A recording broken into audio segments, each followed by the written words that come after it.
مولاي صل وسلم دائما أبدا الله الله على نبيك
Sedemikian tumpukan dosa dan kesalahan mengotori hati kita dan mengotori iman kita. Namun Dia Allah tetap membiarkan kalimat La ilaha illallah dalam diri kita. Ini menunjukkan cinta Allah kepada kita. Maka fahamilah cintanya kepadamu yang tidak mencabut iman kita dengan dosa-dosa kita kepada Allah. Menunjukkan luasnya maaf Allah Subhanahu wa ta'ala sangat tersedia bagi para pendosa, agar mereka malu dan merasa terharu atas cintanya Allah kepada hamba kepadanya. Hadirin hadirat yang dimuliakan Allah, betapa besarnya kecintaan Allah Subhanahu wa ta'ala kita dengan iman ini. Dan tentunya cintanya akan lebih indah dan akan lebih besar ketika kita memupuk iman kita dan menjawab cintanya Allah dengan cinta kita pula kepada Allah. Hadirin hadirat yang dimuliakan Allah, sungguh dialah nama Allah, nama yang paling indah dari semua nama, nama yang paling agung diucapkan bibir dan diingat sanubari. Allah, Allah, itulah nama yang maha berwibawa di langit dan bumi, yang berpadu dan bersatu seluruh nama-nama Allah Asmaul Husna di dalam kalimat Allah yang mengandung seluruh makna nama-nama Allah dan seluruh sifat Allah Subhanahu wa taala. Ketika kita memahami hadis Nabi sallallahu alaihi wasallam riwayat sahih Bukhari, inna lillahi tis'atun wa tis'una isman man yahfazha dakhala al-jannah. Sungguh Allah mempunyai 99 nama, barang siapa yang menghafalnya masuk surga. Itu baru menghafalnya bagaimana menyebutnya dengan kerinduan dan memanggil-manggil dengan jiwa dan lidah. Itu 99 nama terkandung pada satu nama, yaitu Allah. 99 nama Allah yang dipenuhi samudra kemuliaan kandung di dalam satu kalimat, yaitu Allah. Tidak ada yang lebih bercahaya di alam semesta ini melebihi Allah Subhanahu wa taala yang maha memiliki cahaya, yang maha memiliki segala kejadian dan ketentuan, yang maha memiliki seluruh tubuh manusia, hewan dan tumbuhan. Jalla wa ala Subhanahu wa taala yang maha menciptakan miliaran sel yang merangkai tubuh kita dan dia tunggal memilikinya. Betapa indahnya sang pemilik kita, sang pemilik tangan, sang pemilik panca indera kita, sang pemilik kehidupan kita, yang maha memelihara kita dan terus kita dalam keadaan dosa dan kesalahan, dan dia Allah menawarkan maafnya. Maka jawablah dengan sujud, jawablah dengan sambutan hangat atas Tuhanmu dan penciptamu Allah. Jika kau menyambut dengan sambutan hangat para tamu atau teman atau kekasih, sambutlah dia Allah lebih dari itu semua. Dialah yang paling disambut dari semua yang kau sambut dengan kehangatan. Sambutlah dengan jiwamu yang terbuka seluas-luasnya untuk Rabb. Sambutlah cintanya dengan doa dan munajat memanggil namanya. Sambutlah dengan menyungguh sujud. Sambutlah dengan permesraan berdoa dengannya di malam hari dalam ruku dan sujud. Sambutlah dengan kalimat Subhanallahil a'la wa bihamdihi. Maha suci Tuhanku yang maha tinggi dan baginya segala puji. Sambutlah dengan puja-puji kepadanya. Dialah yang paling berhak menerima pujian dari semua yang dipuji. Allah maha berjasa kepada seluruh makhluknya, maha berhutang budi seluruh makhluknya kepada satu, yaitu Allah. Satu, yaitu Allah yang maha tunggal dan maha sempurna. Satu, memiliki kekayaan terluas yang membagi-bagikan istana-istana megah dengan pembagian untuk kenikmatan yang abadi dan kekal.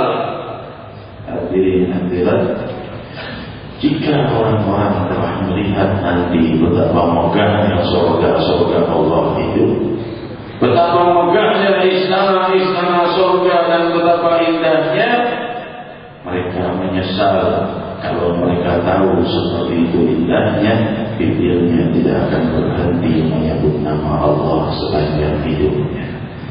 Tidak akan rela bibirnya berhenti memanggil nama Allah jika mereka tahu betapa megah dan indahnya indahnya surga. Lebih-lebih lagi jika mereka tahu betapa agungnya kasih sayang Allah. Jika seorang hamba telah ditimbang amalnya dan amalnya lebih banyak dosa daripada pahala, dia telah berdiri di pintu neraka dan dia berbalik, "Wahai Allah, aku sangka Engkau tidak akan memasukkanku ke dalam neraka." Maka Allah menahannya dari jurang neraka. Hamba masuk ke dalam surga karena sangka baikmu kepadaku. Demikianlah jawaban cinta. Sangka baik mesti datang dari cinta. Demikian perlakuannya terhadap yang mencintainya. Jalla wa'ala, semoga Allah menerangi jiwa kita dengan cinta kepadanya siang dan malam. Rasul sallallahu alaihi wasallam bersabda, diriwayatkan dalam Sahih Bukhari, "Inna ahadakum ya'malu bi'amali ahli an-nar hatta yakun bainahu wa bainaha illa dhira, fayasbiq 'alaihi al-kitab fay'amal bi'amali ahli al-jannah fayadkhuluha. Wa inna ahadakum la ya'malu bi'amali ahli al-jannah hatta yakun bainahu wa bainaha illa dhira, yasbiq alaihi alkitab fay'amal bi'amali ahli nar fayadkhuluha." Ada di antara kalian, kata Rasul, maksudnya di antara manusia yang beramal dengan amalan ahli surga, amal saleh siang dan malam, sampai antara dia dengan surga tinggal satu hasta, lantas didahului oleh takdirnya Allah. Lantas dia beramal dengan amal ahli neraka dan dia masuk neraka. Ada di antara kalian yang beramal dengan amalan ahli neraka, sampai antara dia dengan neraka satu hasta saja, didahului dia oleh keputusan Allah, maka dia beramal dengan amal ahli surga dan dia masuk ke dalam. Hadirin, hadis ini adalah salah satu takdir bagi orang-orang yang banyak beramal saleh dan raja bagi mereka yang banyak berbuat dosa. Kesimpulan ringkas dari hadis ini adalah orang yang banyak beramal jangan sombong dengan amalnya, orang yang banyak dosa jangan putus asa dari pengampunan Allah. Itu saja ringkasan dari makna hadis itu.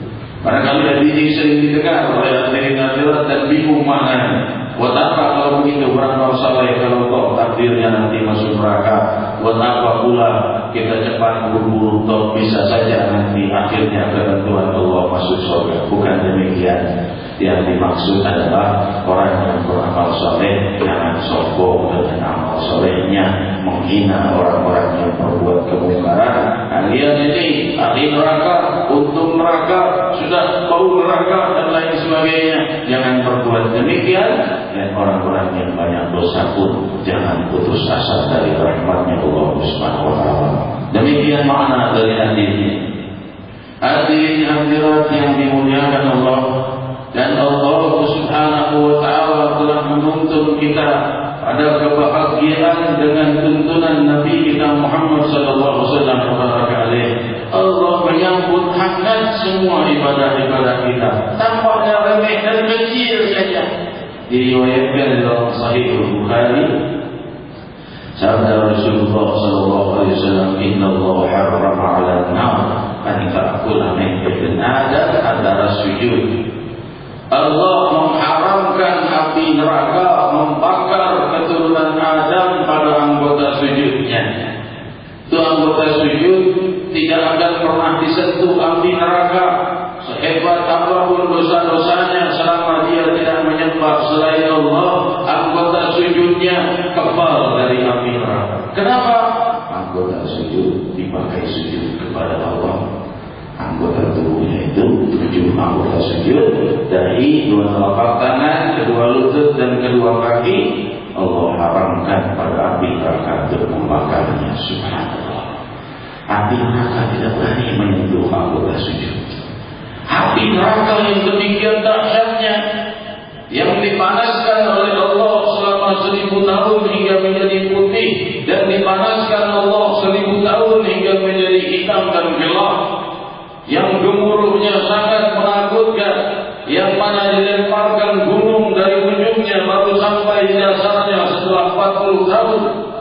api itu ternyata tidak mau menyentuh kulit yang bersujud kepada Allah. Ini hanya kulitnya, bagaimana jiwa yang bersujud, bagaimana jiwa dan bibir yang menyebut Subhana Rabbiyal A'la wa bihamdihi, jiwa yang menikmati sujud, menjadikan sujud sebagai lampiasan kerinduannya kepada Allah Subhanahu wa taala. Demikian hadirin hadirat Allah memanjakan dan memuliakan hamba-hambanya yang ingin dekat kepada Allah Subhanahu wa taala. Hadirin hadirat yang dimuliakan Allah, Rasul sallallahu alaihi wasallam selalu menjaga kita untuk selalu bahagia, untuk selalu terjaga. Sampai hadis kita baca tadi bersama-sama, sabda Rasulullah riwayat Sahih Bukhari, ta'awwadhu billah min jahdil bala wa darajil syaqa wa su'il qada wa syamatatil a'la. Al-Imam Ibn Hajar Al-Asqalani dalam kitabnya Fathul Bari bisyarah Sahih Bukhari mensyarahkan makna hadis ini. Rasul bersabda, tentunya artinya kalian berlindunglah, kata Rasul, daripada dahsyatnya tumpukan dosa.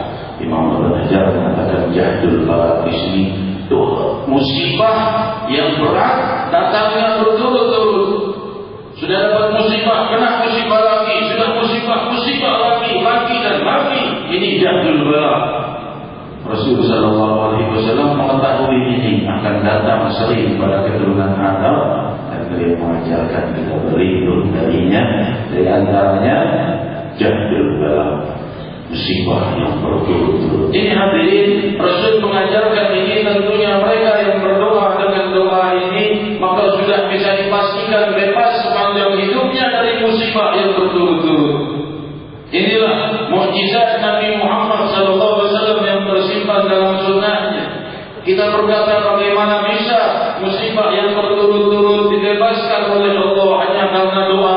Tentunya doa adalah munajat yang terikat dengan sunnah Muhammad Rasulullah. Bukankah beliau dibangkitkan rahmatan lil alamin sebagai pembawa rahmat bagi sekalian alam semesta?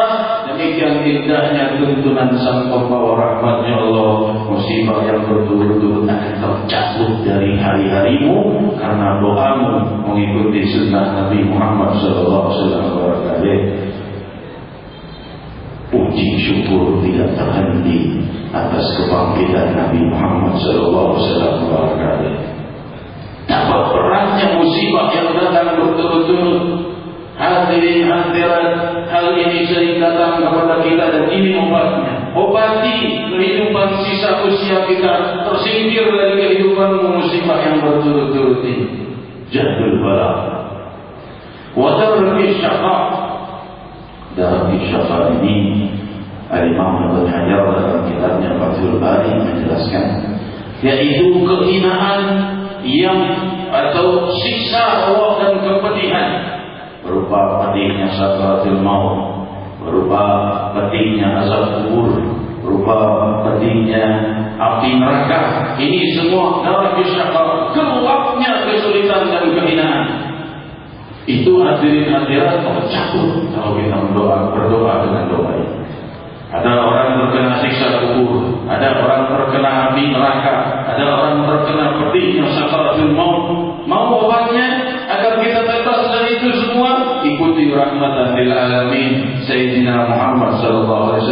Ini doa diajarkan oleh Rasulullah. Lihat, ini umatku nanti ada yang terkena tumpukan musibah, ada yang kena tumpukan kehinaan berupa syakawah. Syakawah itu adalah masuk ke dalam neraka dan kehinaan. Ini ada lagi yang terkena su'ul qada. Apa itu su'ul qada? Di sini kita lihat su'ul qada. Su'ul qada itu adalah buruknya ketentuan.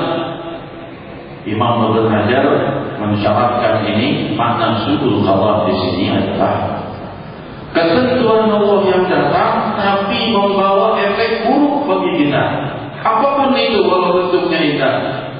Misalnya bentuknya indah apa? Pernikahan, ternyata setelah menikah jadi musibah, muncul permasalahan, muncul perpecahan, muncul fitnah. Ini su'ul qada. Walaupun tampaknya indah tapi bawa efek yang buruk, itu sering terjadi. manusia, keturunan Adam. Ia sudah punya keturunan gembira, tetapi naudzubillah keturunannya misalnya cacat atau kurang sempurna, atau menjadi anak yang tidak baik, atau menjadi anak yang keluar dari Islam, murtad. Ini su'ul qada. Dan banyak lagi ketentuan-ketentuan hidup yang tampaknya baik tapi ternyata efeknya buruk di kemudian hari. Ini su'ul qada. Mau terhindar dari itu? Ikuti doa Nabi Muhammad SAW. Beliau mengobatinya agar kita lepas dari ini semua. Wa syamadatul a'da, syamadatul a'da, yaitu apa? Ejekan-ejekan musuh. Rasul SAW mengetahui bahwa umatnya nanti barangkali ada permusuhan, tapi kalau seandainya musuh mengejek, itu bukan akan memadamkan api fitnah dan perpecahan, tapi akan membuat membara emosi satu sama lain karena ejekan musuhnya. Barangkali kalau musuhnya tidak mengejek, dalam beberapa menit dia sudah maafkan musuhnya setelah berselisih. Tapi karena dia dengar, baru mau minta maaf pada musuhnya, dia dengar dari temannya, musuhku itu mengejekmu di sana di sini, marah lagi, tambah panas lagi. Rasul berdoa agar itu padam ejekan-ejekan musuh. Apa? Syamadatul a'da. Rasul SAW pernah satu hari disakiti dengan satu ejekan yang membuat beliau sangat sedih. Ketika beliau SAW berhenti darinya turun wahyu, maka salah seorang musyrik di Makkah mengejeknya, berkata, mana wahyumu itu? Penyakit majnun, penyakit gilamu sudah sembuh, penyakit ayan sudah tidak ada lagi. Biasanya Rasul kalau turun ayat dan terlihat menggigil mengucapkan kalam Allah. Tadi katakan kau sudah sembuh dari kemasukan jin dan sakit ayat, kok tidak ada lagi itu yang namanya turun-turun ayat dan majnun murid. Sakit hati sangat nanti ayat tidak turun dan diejek oleh musuh-musuhnya. Sakit hati beliau dan penuh kesedihan dan penuh tangis. Maka Jibril alaihissalatu wassalam tidak lama turun membawa firman Allah menghibur beliau, duha wal laili idza saja ma wada'aka rabbuka wa ma qala wal akhiratu khairun laka min al-ula wa sawfa yu'tika rabbuka fatarda. Demi cahaya duha. Kenapa cahaya duha? Cahaya duha itu cahaya yang indah. Kalau cahaya matahari bisa membakar kulit dan panas. Kalau cahaya Tuhan terang benderang, indah, tidak menyakitkan. Waktu melambangkan cahaya keindahan dan kasih sayang Allah kepada Nabi Muhammad.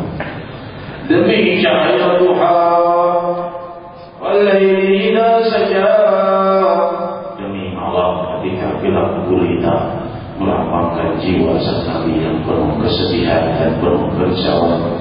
Allah jawab, Allah tidak meninggalkanmu wahai Muhammad dan tidak murka padamu. Sallallahu alaihi wasallam alaihi wa alihi yang selalu dihibur oleh Allah ketika dalam kesedihan. Hadirin hadirat, demikianlah doa mulia ini. Cuma barangkali kalau kita mau mengamalkannya, ini kalimatnya ditambah di awalnya, bukan ta'awadu tapi Allahumma inni a'udzubika. Itu kalimat kalau kita mau menjadikannya doa, yang di sini perintah, bukan doanya yang disebut, tapi perintah. Berlindunglah kalian kepada Allah dari jahil bala, terbuka musibah, wadaraki syaqaq, dan dari gelapnya kehinaan, maksudnya siksa kubur, siksa sakaratul maut, dan siksa neraka, dan juga wasu'il qada, dan dari buruknya ketentuan yang membawa efek yang tidak baik di kemudian hari, wa syamadatil a'da, dan ejekan-ejekan musuh. Kita tanya, kenapa sebenarnya si Allah SWT menciptakan iblis untuk selalu menggoda kita? Kenapa Allah ciptakan syaitan untuk selalu menggoda? Nanti kita lihat ketika seorang murid akan selesai dari belajar dengan gurunya, muridnya ini tanya oleh guru, kau sudah lulus sekarang, kalau kau pulang menggoda syaitan, apa yang kau perbuat? Aku tidak akan diam, wahai guru, aku akan lawan godaan. Kalau kau sudah lawan, setan tidak berhenti menggodamu apa yang kau perbuat. Aku akan terus berjuang untuk mengalahkannya. Gurunya berkata, kalau begitu sepanjang usia kau akan sibuk berperang dengan setan, melupakan kewajibanmu yang lain. Wahai guru, lalu apa yang harus berbuat? Gurunya berkata, jika kau masuk ke satu rumah ada banyak anjingnya, apa yang kau perbuat? Lawan anjingnya atau minta pada pemilik anjing untuk menyingkirkan anjingnya? Oh, tentunya minta pada pemilik anjingnya. Maka berkata gurunya, "Fasta'izu billahi minasyaitonir rajim." Maka jika kau menghadapi syaitan, minta perlindungan kepada Allah untuk menarik syaitan dan melindungi kita dari godaannya. Demikian hadirat, lalu kita tanya, kenapa Allah ciptakan syaitan? Agar kita kembali kepada Allah, agar kita selalu berdoa kepada Allah, agar kita selalu berharap kepada Allah. Maka diciptakan musibah, diciptakan syaitan, diciptakan godaan, diciptakan musibah, agar mereka berdoa, lalu mereka ditimpahi kebahagiaan dunia dan akhirat. Inilah tujuan kebangkitan Sayyidina Muhammad sallallahu alaihi wasallam mubarak alaih. Jadi kalau yang mau amalkan doa ini, ta'awudhu billahnya diganti dengan Allahumma inni a'udzubika. Nanti malam selesai akan datang, akan dibagikan doa ini. Amalkan. Kenapa? Agar tercabut dari usia kita, sisa usia kita ini tercabut darinya segala tumpukan musibah, tercabut darinya dari buruknya ketentuan yang membawa efek yang tidak baik sesudahnya, tercabut daripada siksa kubur, dari siksa neraka, dari siksa sakaratul maut. Ini telah diajarkan oleh Nabi sallallahu alaihi wasallam untuk terhindar darinya. Kau begitu mudah. Allah Subhanahu wa taala yuridu bikumul yusra wa la yuridu bikumul usra. Allah menghendaki kemudahan bagi kalian dan Allah tidak menghendaki kesulitan.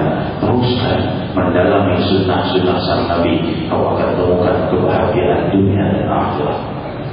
Rasul sallallahu alaihi wasallam bersabda, diriwayatkan dalam Sahih Bukhari, barang siapa yang membaca subhanallah 33, alhamdulillah 33, Allahu akbar 33, diakhiri dengan la ilaha illallah wahdahu la syarika lah, lahul mulku wa lahul hamdu yuhyi wa yumiitu wa huwa ala kulli syai'in qadir.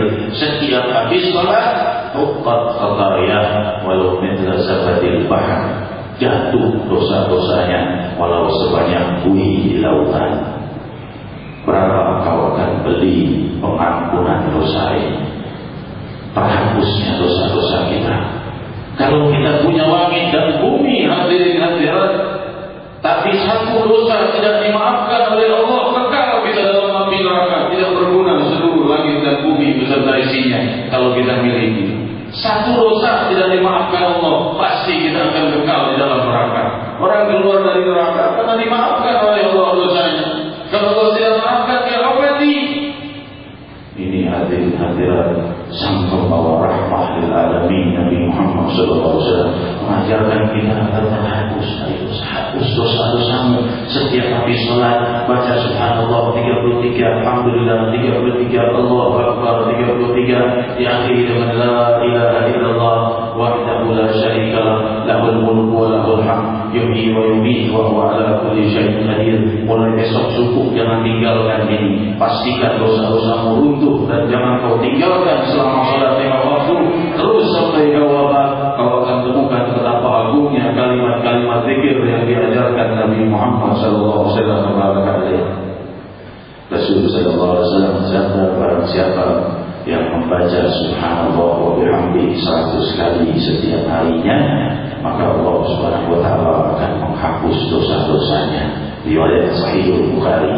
Subhanallah wa bihamdihi, subhanallah wa bihamdihi adalah kalimat yang paling dicintai Allah. Demikian riwayat Sahih Muslim, ahabbul kalimah ila Allah subhanallah wa bihamdihi. Subhanallah wa bihamdihi jika diamalkan akan menerangi jiwa kita, membuat hati kita sejuk dan tenang, dan akan terbuka banyak kemudahan dalam hari-hari ini. Coba mulai besok amalkan subhanallah bihamdi setiap pagi 100 kali, tidak sampai 5 menit. Subhanallah bihamdi 100 kali.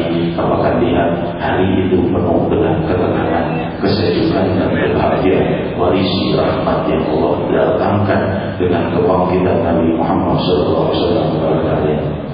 Hadirin hadirat, dari salah satu doanya Rasul SAW juga, beliau setiap habis salat berdoa, Allahumma la mani'a lima a'tai wa la mu'ti lima man'a wa la radda lima qadai wa la yanfa'u dzal jaddi minkal jadd. Riwayat Sahih Bukhari. Rasul setiap habis salat membaca itu. Kita dibaca kalau kita salat berjamaah. Ahlussunnah wal jamaah. Sebagian orang tidak mengerti, mengatakan tidak ada zikir habis salat. Subhanallah. Sunnah Muhammad SAW menanti pengampunan dan rahmat, menanti warisi kemuliaan ini. Inilah kebahagiaan dan anugerah yang sangat besar dan agung. Hadirin hadirat, pengampunan Allah dan doa kepada Allah Subhanahu wa taala itu berlaku dan didengar oleh Allah Subhanahu wa taala. Jangan putus asa kita dari berdoa kepada Allah. Kita berkata kita ini banyak dosa, apa yang akan didengar oleh Allah? Jangan putus asa. Bahkan iblis pun doanya didengar oleh Allah Subhanahu wa taala. Siapa orang yang paling dimurkai Allah? Iblis. Allah masih dengar rintihan iblis. Jika iblis sudah hilangkan oleh Allah, iblis berdoa kepada Allah, Allahumma anzirni ila yaumi yub'atsun.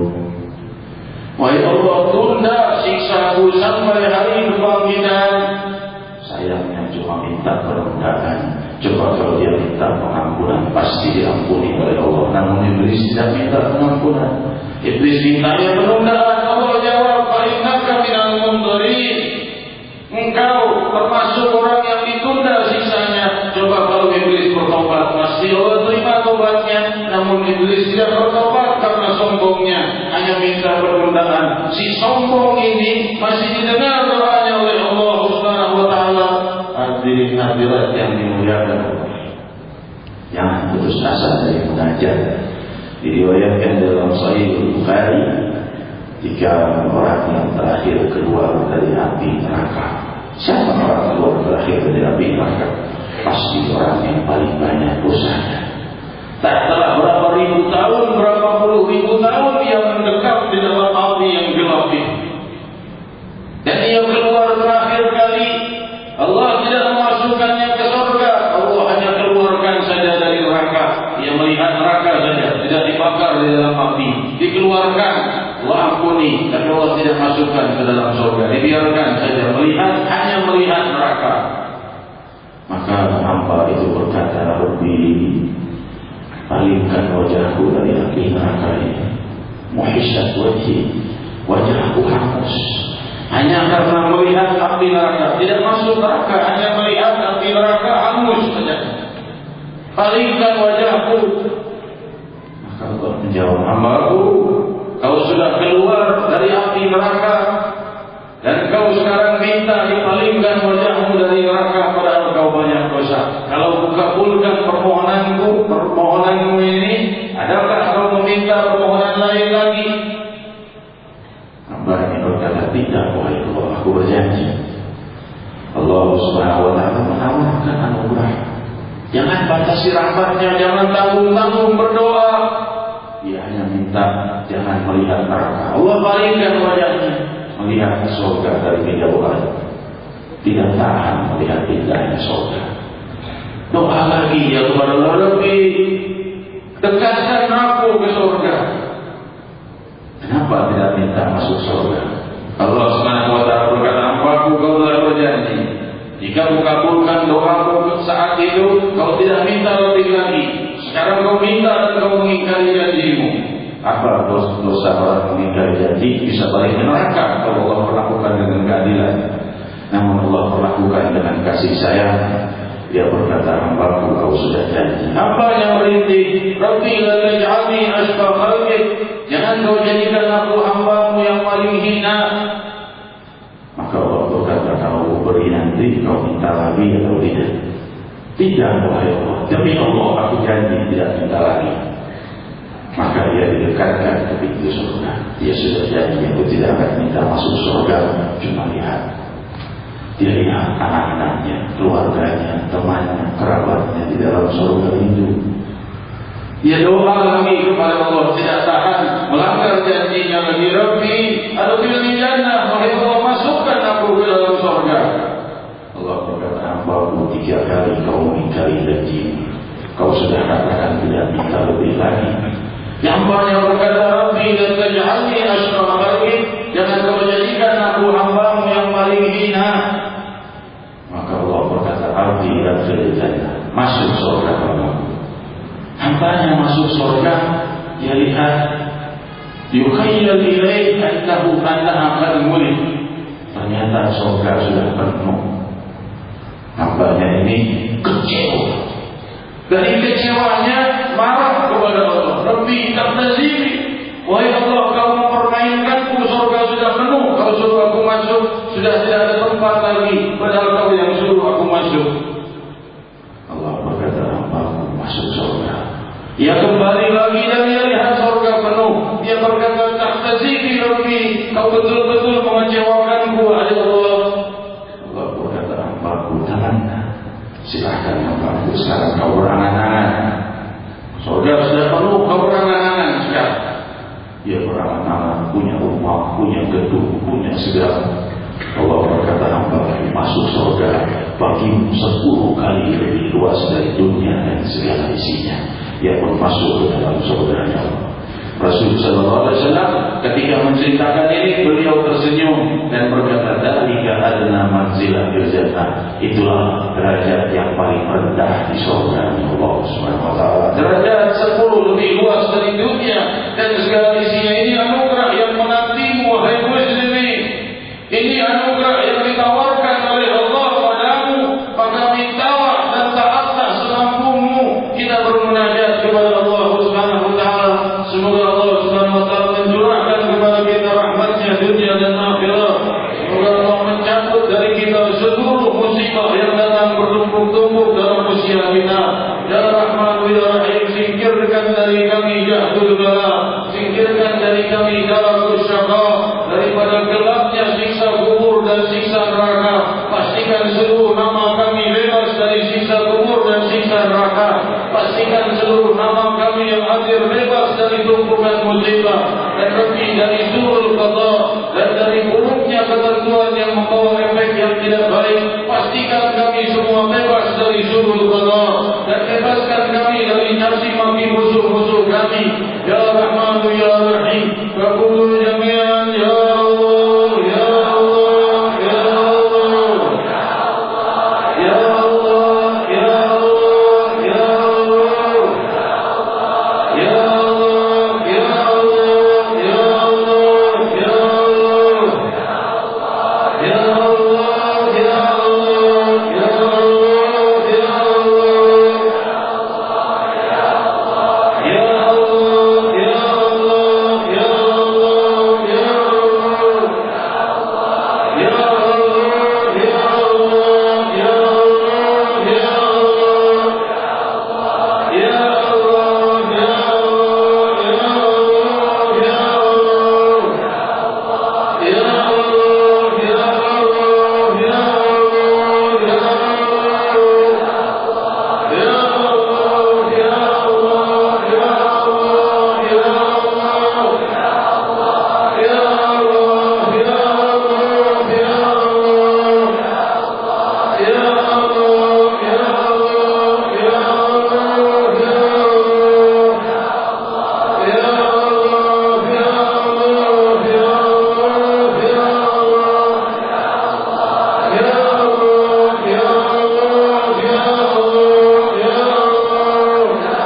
Jika orang-orang yang telah di dalam kuburnya itu dihidupkan kembali, bibirnya tidak akan berhenti menyebut nama Allah, Allah. Bibirnya tidak akan mau diam dari menyebut nama Allah, Allah. Dia akan tidak akan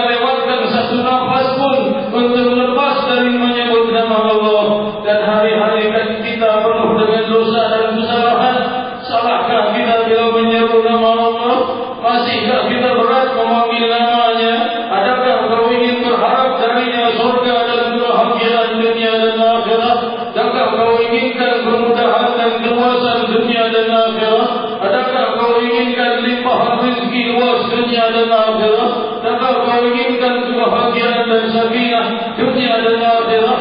Serulah dia Allah, ya Allah, ya Allah, ya Allah, ya Allah, ya Allah, ya Allah, ya Allah, ya Allah, ya Allah, ya Allah,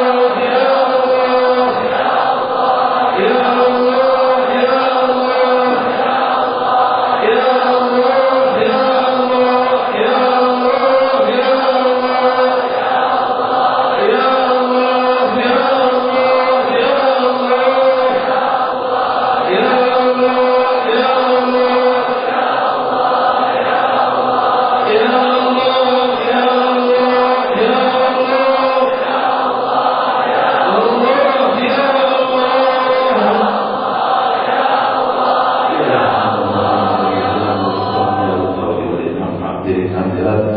Insyaallah 29 Juli malam Israful Mi'raj, malam 27 Rajab, tepatnya hari Rabu 29 Juli, kita akan mengadakan tabligh akbar dan zikir ya Allah sebanyak 1000 kali di Masjid Ad-Din. Insyaallah dihadiri lebih dari 300.000 muslimin muslimat.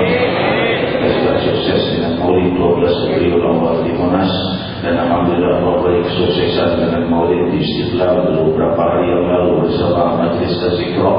Dan insyaallah ini kita akan kembali berkumpul dan kita tidak akan pernah bosan-bosan mengkeburkan lafaz Allah di bumi Jakarta ini. 300.000 muslimin muslimat menyebut nama Allah 1000 kali, berarti 300 juta kali nama Allah akan disebut, akan berlimpah ruh kebahagiaan dan rahmat bagi kita. Amin.